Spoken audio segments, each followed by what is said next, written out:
Nung sinusum talaga pinagmamasdan ko eh. Kasi parang kamukha ng workers ng Saturday eh. Parang kamukha ng isang choir. Para lang ha? Nagre-reklamo yung mga choir sa akin. Hindi, para lang naman. Pero hindi pala. Hindi worker ng Saturday. Hindi rin worker ng ibang araw. Kasi pumalag din yung mga nasa Zoom. Pero alam niyo, nalungkot po ako mga kapatid. Ano bang layunin kung bakit kayo naparito? Bigyan ng bukas sa inyong mga mahal sa buhay, ang iyong anak, ang iyong pamilya. Bakit na-scam ka ng isang lalaking hindi pa nakita ng iyong mata kung ano ang kanyang itsura? Sabi ko nakalulungkot. Kaya ito payo ko rin sa inyo ha, kung kayo mga marupok, madali kayong magmahal. Hindi baling pa-scam ng puso ninyo, wag lang pa-scam ang bulsa ninyo. Alam niyo kung bakit mga kapatid? Kung puso lang ang tinakbuhan sa iyo, mas madaling maghilom. Pero kung puso na at bulsa mo, napakahirap niyan. Bakit? Maniningil ka pa sa kanya. Naintindihan niyo ako mga kapatid? Kasi kapag puso mo, daling tapalan ng Lord eh. Pero kapag may sinisingil ka sa lalaking nagtakbo sa iyo, at talaga naman kahit natutulog ka, nagkukwenta ka ng mga resibong ipinadala mo sa kanya. Kaya nga, pero mas mainam niya hindi na ma-scam ang puso mo para hindi ma-scam ang bulsa mo. Ano ang reason mga kapatid? Lahat ng pagod, hirap, dalita ng iyong puso, ilagay mo sa kamay ng Panginoon. Amen. Magpakatatag ka. Huwag kang humanap ng isang balikat na iiyakan. Huwag kang humanap ng isang taong maglalambing sa iyo sa gitna ng hating gabi. Hanapin mo ang presensya ng Panginoon at kapag Diyos naman ang inuna mo, sigurado ako, idadagdag ng Diyos ang ligaya kailangan ng iyong puso. Nung sinabi ko unahin niyo ang Diyos, seryoso kayo, pero idadagdag ligaya, nagsiligaya nga kayo. Ganoon naman po mga kapatid eh. Hindi ba? Hindi ka madalhan ng isang lalaki magmamahal sa iyo, dinadalan ka naman ng isang kaibigang tapat. Amen. Na kapag malungkot ka, inililibre ka. Amen? Baka naman kayo nakikita kayo magkakaibigan, maglungkot-lungkutan ka para mailibre ka. Ang gusto ko lang sabihin mga kapatid, lahat ng suffering at pain ng buhay mo, bring your pain to God. Don't run from Him. Sabi ng Psalms chapter 34 verse 18, tumutulong siya sa nasisiphayo, ang walang pag-asa ay hindi binibigo. Ito po itong call sa Panginoon, tumutulong siya sa nasisiphayo, ang walang pag-asa ay hindi binibigo. Ikalawa mga kapatid, introduction ko ito kanina. Fill your life with God's Word and God's people. Fill your life with God's Word and God's people. Ano sabi ko sa inyo? Ang salita ng Diyos ay word of inspiration, encouragement, word of security, and healing. Sabi po ng Jeremiah chapter 15 verse 16, nagsalita ka sa akin at pinakinggan kitang mabuti. Ang mga salita mo'y aking kagalakan, ako'y sa iyo, Yahweh, Diyos na makapangyarihan sa lahat. Ano ang sabi ni Jeremiah? Ang salita mo'y aking kagalakan.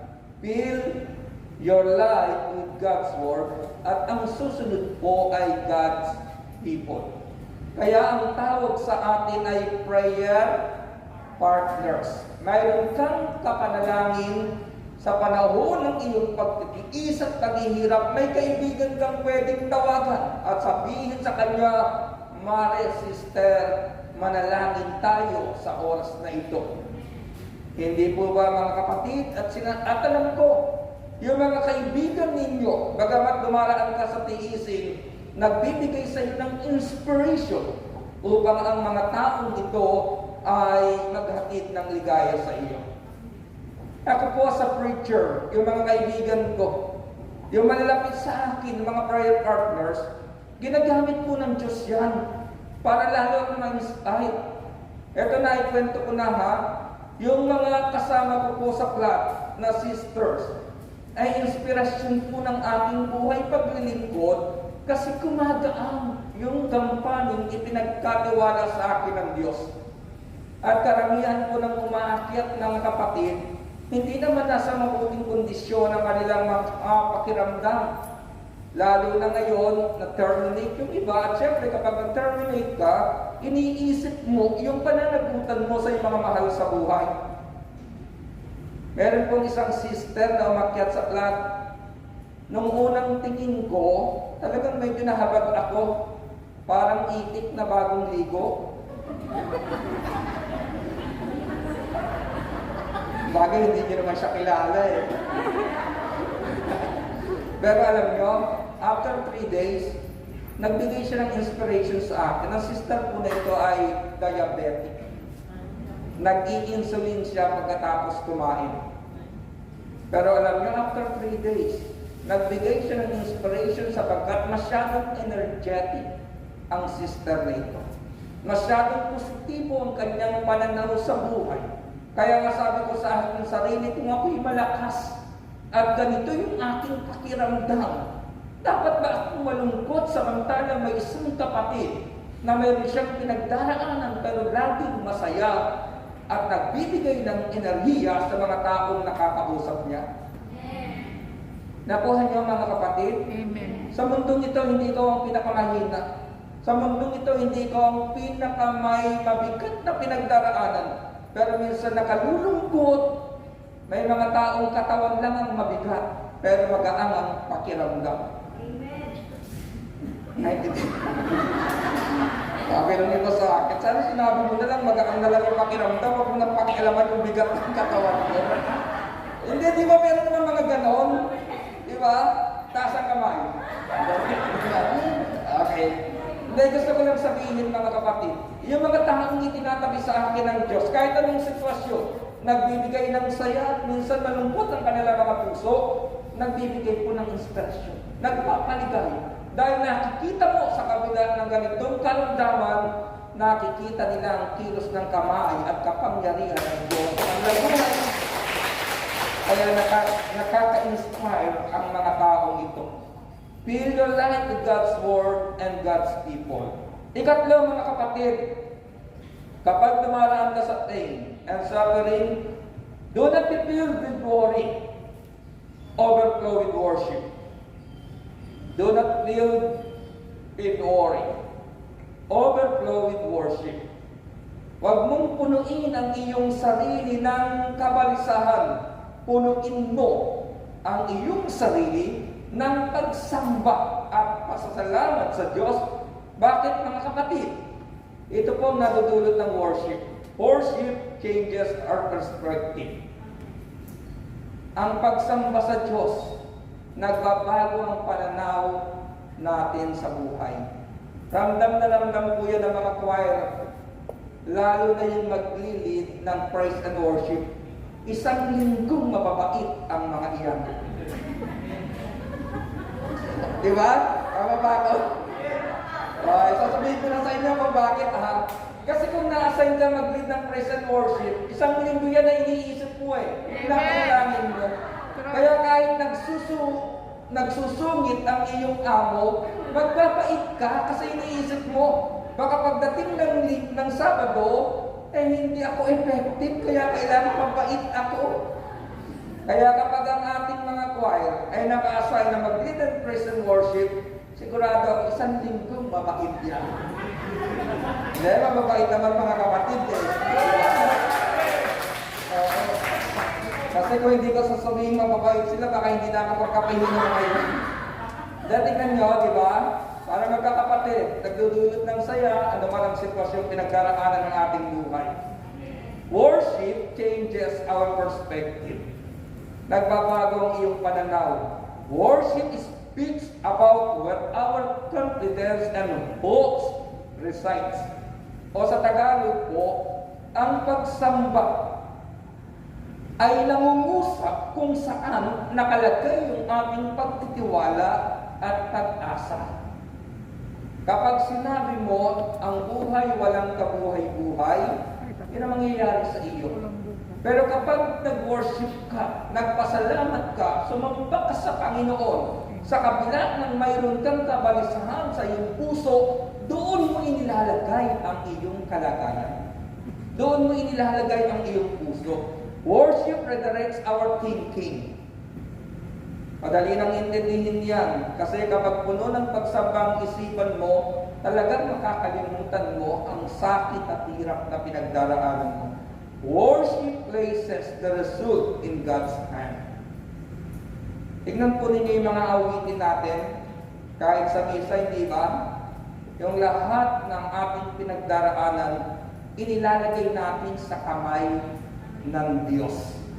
Kaya nga, ikatlo mga kapatid, principle for walking with God through pain and suffering. Bring your pain to God, don't run from Him. Fill your life with God's Word and God's people. Do not be filled with worry, overflow with worship. And finally, my dear, believe that God will turn your sorrow into great joy. Balikan po natin ang aking pinasa. Sabi po dito mismo sa bibig ng Panginoon, kapag nagtaramdam ng isang babaeng manganganak, siya'y nahapis, sapagkat dumating na ang oras ng kanyang paghihirap, ngunit pagkapanganak, hindi na niya naalala ang hirap. Siya'y nagagalak dahil sa ipinanganak na sanlibutan ang isang sanggol. Sabi po dito ng Jeremiah chapter 31 verse 13, kung magkagayon, sasayaw sa katuwaan ng mga dalaga, makikigalak pati mga binata at matatanda, ang kanilang dalamhati ay magiging tuwa, papalitan ko ng kagalakan ang kanilang kalambutan. Ito ang uling message po sa topic na ito. What is your response to pain and suffering? Ngayon mapakinggan po ninyo ang mensaheng ito. Ano yung response mo sa pain and suffering? Magbigay ako sa inyong ng analogy.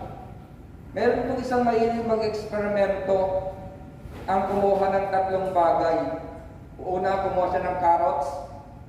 Ikalawa, itlog. At ang ikatlo po, coffee beans. Ang kanyang ginawa, inilagay sa pakuluan na parehas ang tubig at pinakulo po ng isang oras. Una niyang tinignan yung carrots, lumambot mga kapatid. Ikalawa, sinilip niya yung itlog, tumigas yung itlog.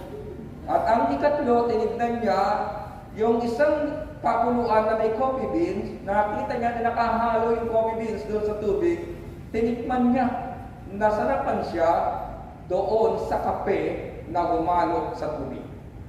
Anong gusto kong sabihin? Pare-parehas po ang ginawa sa kanila. Pare-parehas na tubig, parehas na pinakuluan sa loob ng isang oras. Yung carrots na dating matigas, nang dumaan sa pain and suffering na kanyang kinilalagyan, lumambot siya. Tila nawala ng pag-asa. Yung itlog na dating malambot, nang dumaan sa pain and suffering, tumigas siya. Naging matigas ang kanyang ulo sa suffering na kanyang pinagdaraanan. Yung coffee bean, mga kapatid, na dumaan din sa isang oras na pakulo at pahirap sa kanya, pumalo doon sa tubig. Go with the flow. At alam ninyo, nang tikman ngayon, na nag-experiment, ang sarap ng kape na kanyang ininom. Nakuha ninyo? Amen. Magkape na tayo, mga kapatid. Tayo na tayo, nakuha na ninyo eh. Diba? Ganyan lang yan. Kapag dumaan kayo sa suffering, na nasa piling kayo ng Panginoon, go with the flow. Sasarap ka rin. Sasarap din ang buhay mo.